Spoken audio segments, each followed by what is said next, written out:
the state. And this is what we shall be looking at this beautiful morning. What are the causes of Lassa fever and what should we do about it? We have a guest in the house. He is a medical practitioner, Dr. Adeleye Babarinsa. It's good to have you here this morning. Thank you. It's great to have you back. Happy New Year. Same It appears to this is you. the first time this year. Yeah. Okay, let's go to Lassa fever. It's Yeah. been like a recurring thing within our society. It's not phasing out. Every minute it looks as it's over, then the next moment you realize that people are dying from it. Is it that our level of awareness is not there, or this rodent carrying Lassa, it's not been eradicated? What can be done? What are the instances where we still have this coming back to our society? Well, by now, most Nigerians should be experts on Lassa fever. Why? Because it's something that comes to us every year. And the interesting thing is that Lassa was first discovered in Nigeria at Borno State. Lassa is actually a town in Borno State. Wow. Yes, and it's every year. It's expected every year because of the way it is spread. Likely to go very soon is because the only thing that will and likely we're going to be able to stop it because it's being spread by rats, and the rate at which rats grow and multiply, it's not likely you're going to be able to contain it that easily. So why is it difficult to actually get vaccines for it?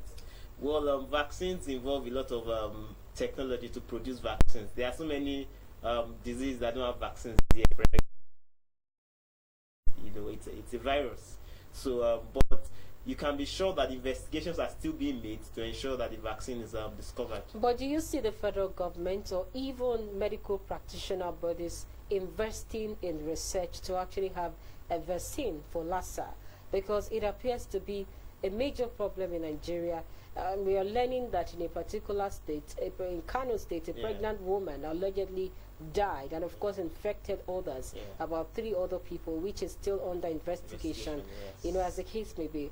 But really, what can be done? Should there be more investment? Do you see the government investing in research to get this vaccine, or we wait for the international community as usual to produce it and we use it?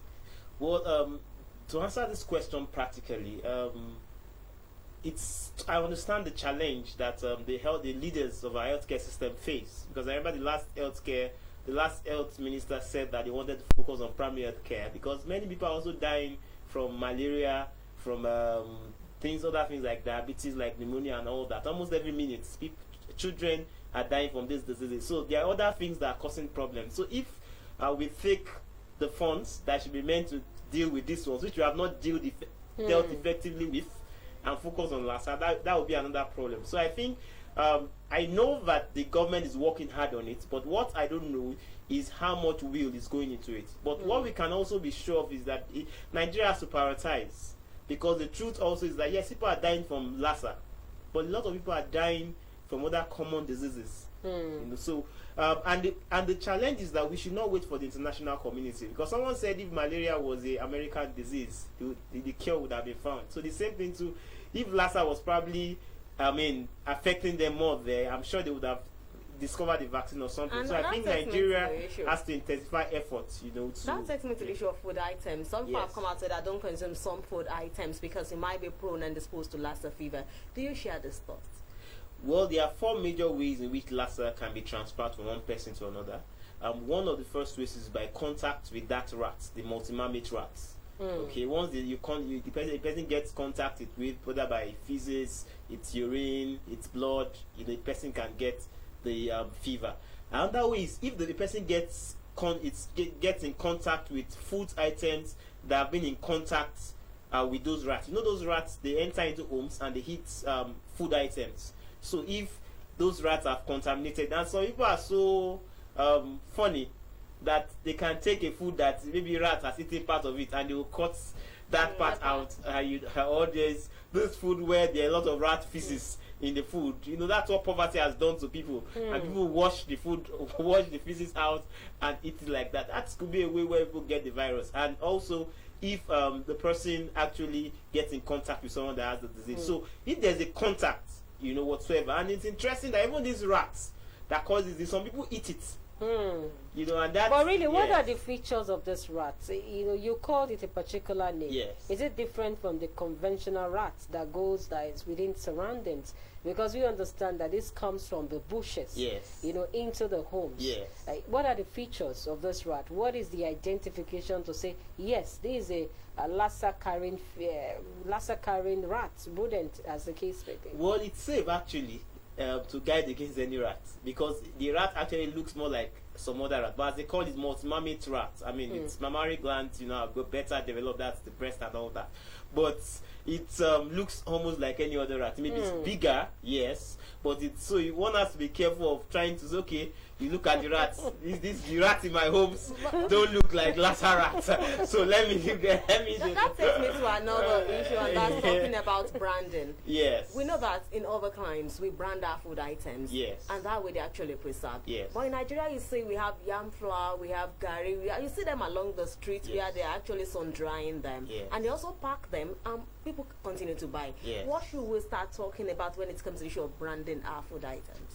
Well, branding is absolutely important, and I'm sure you know that almost every food item is branded now. Even that's what for those that want to brand them. Even that things that local things like all this kuli kuli and the likes. It's amazing that they even come in sachets. Of course, gari now comes in branded. You know, so what we need to encourage branded products, and we need to encourage people to actually buy branded product because it's safer, it's healthier. And it shows that the product was properly preserved and processed. But the challenge we're dealing with is the challenge of poverty. Because the truth is that when people invest money in branding their product, it increases the price of the product. And now that people are still complaining of the amount rice is being sold, you know, and some other things, it's likely that the branded cost will be more. Because I know rice comes in different packages, even smaller packages, but so that's the challenge. But I think we need go to the encourage market it. to actually inspect, like medical doctors, or say that from the Ministry of Health, say what are you selling? How well are you actually preventing people from contacting some germs through all these your products? Yes, they are. It's just that Nigeria is a country where we have a lot of things written well on paper, but in practice they don't really exist. I mean, the environmental health specialists that actually come from the ministry and inspect people's products. It's just that many times these laws are not being enforced. For example, there is no reason why people should sell this cassava gari and everything is exposed. And people even go to the market, take their hand, you know, and put it. There are likely chances that such food items will be infected. You know, but these things are in place. But the challenge is legislation and ensuring that people that don't follow these policies are actually penalized. Those are the things I know are not currently in place. Well, what precautionary measures can be taken to avoid Lassa fever? Yes, I think it's a very good question, because what I want to encourage people is that Nigeria is one country where you need to take responsibility for yourself first. While we're still hoping that the government would sit up and do the things that they should do, we must take responsibility. And it's not as if the government also is not working, but I can tell you there are many people that are sabotaging the efforts of the government at different levels. So when we talk about Lassa, the first thing is for you to protect yourself and protect your family. So number one is that make sure you keep your environment clean, so that it's not a conducive habitat for rats or for rodents. Okay, that's number one. Number two is that make sure you try to protect your home, to make sure that you seal every holes there, so that rodents can't come into your home. And for those that kill rodents, it's also not bad, but make sure that if you get those rodents killed, don't use your hand to touch it, pick them. That could be a source of contamination. Another thing you must also avoid is that when we store food items, let's store them in rodent sealed containers. Don't just put your food item in a place where the rodents can easily come and eat out of it. And when you also see foods that have been contaminated by rodents, just leave it alone. It's very, very important. Don't try to touch it at all. Okay? Then it's also important that when you notice any sign, you know, that any suspicious sign, although, well, I think the challenge with Lassa fever, it's that the initial signs actually look like any common disease, like malaria, common cold and all that. I mean, things like fever, headache, cough, chest pain, sore throat, you know, abdominal pain, nausea, vomiting, things that you would not suspect to be. But the truth is, I think the major encouragement is when people are sick, let them go to the hospital. or a proper health center so that they can do proper tests for them and they can be properly treated. What about Yes. those like bushmeat, like the bush rats or sort of bushmeat actually for consumption? You know, there are times they tell people that at owner's risk. So if you're going to take all those bushmeats and bush rats and all that, you are taking it at your risk. But you think boiling point doesn't apply, that if I cook well, then definitely nothing happens? Yes, actually, it actually reduces the risk actually by, I mean, boiling. But to what temperature do you want to boil it? That's the question. And how long? And are you sure the heat will get into all the parts of the animal? So it's actually very dicey and it's actually a risk. So and, you are saying in yes. essence that there should be no self-medication here. Yes. If you have any signals or symptoms, they should actually go to any clinic. That's the best. It's just that, as I said, I'm someone that loves to be practical. Most of our primary healthcare centers may not be working as optimally as it should be, and a lot of people, when they even work, they may not be able to afford services. So a lot of people do self-medication. But the truth is that it should be discouraged, because one of the things that have affected people is that they start treating themselves. Then after a long time, when they don't improve, they now come to the hospital. By that time, the infection has gotten to a severe, and probably the person would have spread it to everybody. So this is where the government comes in. Where the government can help us here is to ensure that all our primary health care centers are working effectively, so that those that cannot afford private hospitals can actually access care at an affordable price. We must say thank you so much to Dr. Adeleye Babarinsa. He's a health expert, and we've been looking at fresh Lassa Fever outbreak, and we hope that some of the suggestions that he's brought on the table this morning will begin to work out, and of course have our primary healthcare centers really equipped for people to actually go there and assess medical services as the case may be. It's a peg here from Ibadan Studios. My name is Bolabo Famous School. Hope you have actually gained from all of our programs today on AM Cafe. Till tomorrow when we come your way again, I am Anu Akomalafe. Do have a very productive day.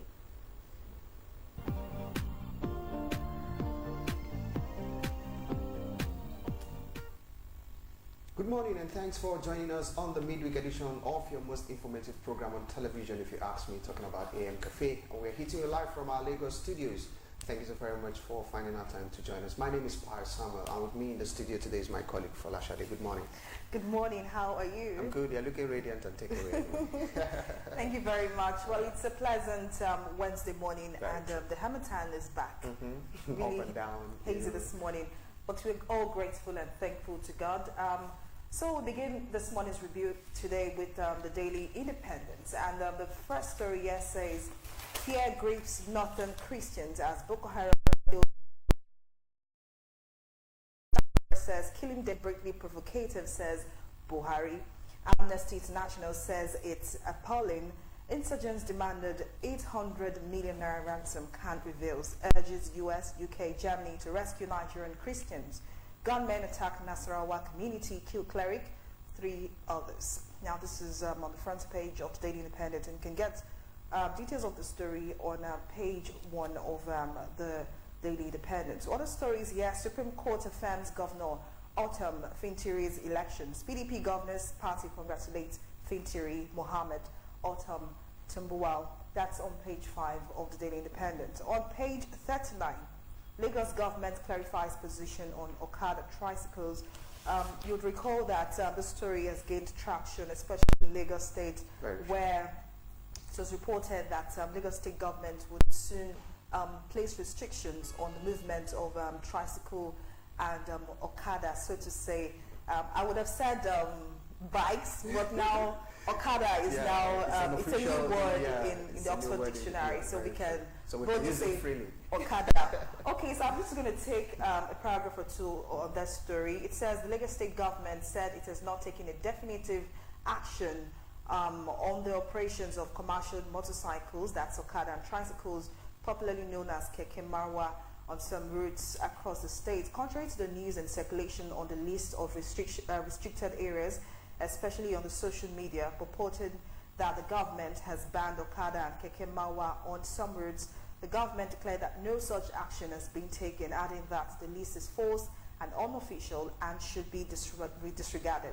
Well, is this to say fake news again on social media? Well, I'm not sure it's more of a fake news. I think the government is trying to, retrace its steps, because, that we actually got some films yesterday showing some of the restrictions that were placed, and report says that over 2,000 were placed across, the state. Places like Ojuelegba, Itire, and all of that. So you begin to ask yourself, who were the people that placed those restriction signs? So if the government is coming out to say, we don't know anything about it, you begin to ask yourself, who then did what?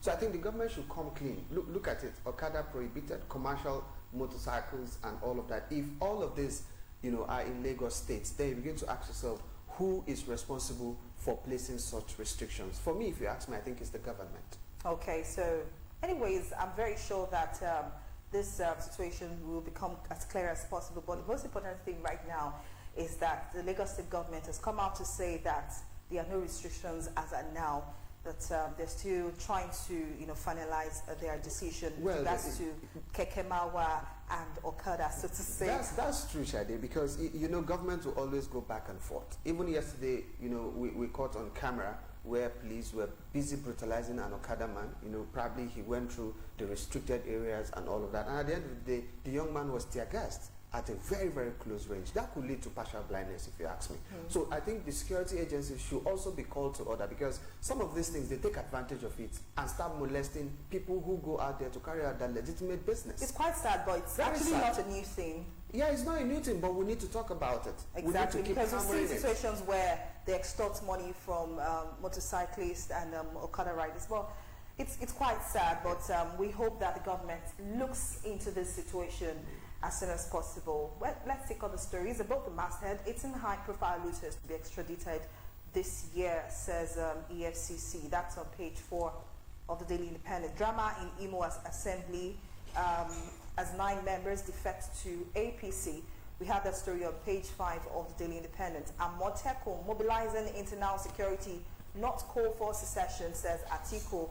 Ask government, legislature, judiciary to smell the coffee. That's on page 9 of the Daily Independent. While other stories here, police recover decomposing body of murdered fireman generator bus in Lagos Canal. That's on page 39 of the Daily Independent. I have a story here. JAMB accuses banks, CBT centers of extorting UTME candidates, reveals why NIN registration was suspended. 2 suspects paraded in Abuja. That's on the front page of the Daily Independent, and you can find all the details of the story on page 4 of the Daily Independent newspaper. But this story to me is really not surprising, because we as Nigerians, we are good at the rush approach to things. I mean, if you know that you need to give them a special registration, that's the NIN registration, why didn't JAM ensure that they do this registration before? For example, those who will take their examination in 2021 should begin their registration now to avoid rush. That's very true. Instead of the this last minute things. rush and all of that is part of our, let me not say our DNA, but it's part of us. When you have the opportunity, a long-term opportunity to carry out stuff, you want to wait till the dying minute. I remember when the BVN was also introduced. A lot of people never paid attention, but when it was like 2-3 days to the end of it, everywhere was flooded. So I think we should imbibe this culture of trying to, do things at the appropriate time, so that we will not end up falling victims of extortion and all of that. All right, so let's take stories on the front page of the Punch newspaper. Very quickly, some stories making the rounds on the front page of the Punch newspaper this morning. PFA invests 7.40 trillion naira in FG security infrastructure. Subsidy may rise as fuel marketers demand higher margin. Page 29. Khan laments Amnesty International protest as Boko Haram executes. Protest as Boko Haram executes Adamawa cleric. FG wants high-profile looters extradited. That story is on page 16 of the Punch newspaper. And beside the masthead, Lassa Fever kills 2 Kano doctors. Ondo death toll rises. Supreme Court upholds Otom Fintri victories. Page 20 of the Punch newspaper. Operation Amotekun presidency governors meeting called off. Southwest holds rallies. Villa meeting holds Thursday. Police stop protest in Lagos. Soyinka slams Balarebe over anti-Amotekun comment. We mustn't remain silent to please oppressors, says Atiku. All of these on pages 2 and 16 of the Punch newspaper. And there are picture stories there of the rally that took place in Ekiti, Oyo, Oshun, and Lagos. Now below the picture story, 3 headsmen arraigned for destroying Ekiti farms with cows. 3 headsmen arraigned for destroying Ekiti farms with cows. Dismembered body of billionaire found in Lagos forest. Dismembered body of billionaire found in Lagos forest. Stakeholders rise, 29 members panel to resolve Kwara Saraki's disputes. All right, these are some of the stories making the rounds on the front page of the Punch newspaper. Now, the Nation newspaper continues with a story on Amotekun. No going back rallies rock southwest states. We have a picture here tagged Ekiti Pro at Amotekun protesters in Ado Ekiti yesterday. Now, Shoyinka is cited here. He said the midwives of Amotekun have repeatedly acknowledged that there is only a contribution towards a crisis of escalating proportions. Other states should be encouraged to emulate, not misread such initiatives. Well, we also have a group of protesters here, Tibado, backers of Amotekun during their rally yesterday. Now, there's the writers to the story says Ibadan, 78 groups, others rally for security outfit. NANS will close schools. Akure, we won't abandon our people. Ado Ekiti, outfits not against any group. Oshobo, its response to security challenge. Fasomi seeks amicable solution. In Abeokuta, 14 pressure groups, others to federal government back outfits. Wow, this is quite large. Now, you can find the stories on page 7, 8, 18, 20, and 48 of the Nation newspaper. Now, quickly, this story on Amotekun, so to say, is beginning to gain traction. I mean, it's everywhere. Even someone said that maybe Oxford Dictionary should add Amotekun because it's now the popular word right now since January. But beyond this, the Southwest states are saying that they need a local security outfit.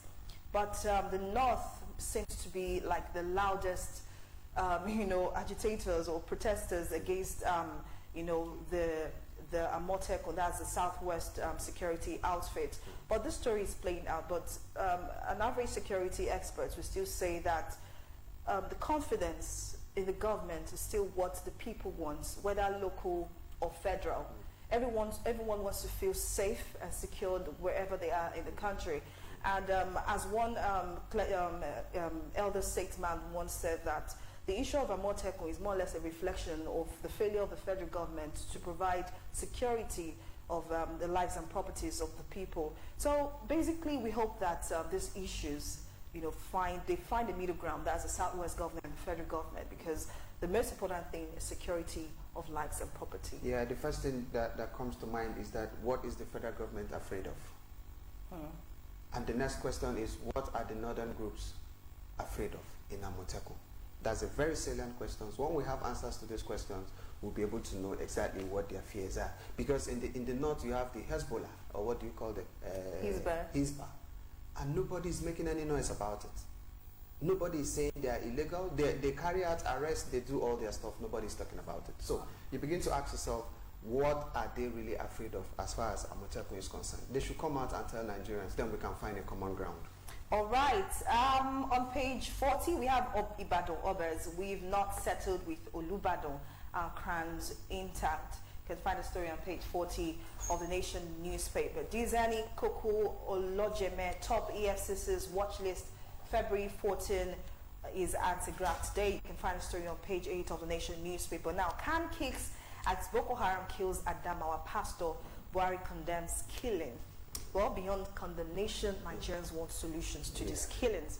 And someone once said that no single, I've not verified this, but the person said that no single Boko Haram that has been captured or arraigned to court, so to say. So we want a face to these people, whether bandits, headsmen, or whatever. You want a face, and who are those that are funding this? There are lots of security questions to this, but this is not the time to talk about it. So let's head now to the Nigerian Tribune for more stories. Quickly to the Nigerian Tribune. Oxford Dictionary adds Okada to Kumbo, Bukateria, downfall, 22 other Nigerian English words. That's interesting. I need to get one dictionary. And below the masthead, Supreme Court upholds autumn Fintery's elections. EFCC set to repatriate 18 high-profile looters. That's coming from Magu. How middle-age stress, economic challenges make men prone to depression, stroke, and suicide. Page 2 and 3 of the Nigerian Tribune. Boko Haram's murder of Khan chairman, Amnesty International. Khan tackle Buhari security chiefs. Execution provocative. That's on page 30. Imo deputy speaker resigns. 9 lawmakers defect to APC. Page 8. Malami's letter on Oyo LG's subjudice. That's on page 32. That's coming from the government. Lassa Fever spreads to 5 LGs in Ondo. Death toll rises. Page 34. And rally for Amotekun holds in southwest states. Leaders blast Mieti Allah. Police block venue rally in Lagos. Showing Katako's Balaribe Musa back Operation Amotekun with laws now. Falana tells southwest governors. These are more on the Nigerian Tribune. All right, we have more front page stories for you on the front page of the Guardian newspaper, but time is not on our side. We need to head now to Ibadan for the rest of the program on AM Cafe. But we're saying a very big thank you for joining us on today's edition of the newspaper review. Hope to see you again tomorrow. My name is Folashade Okorinde.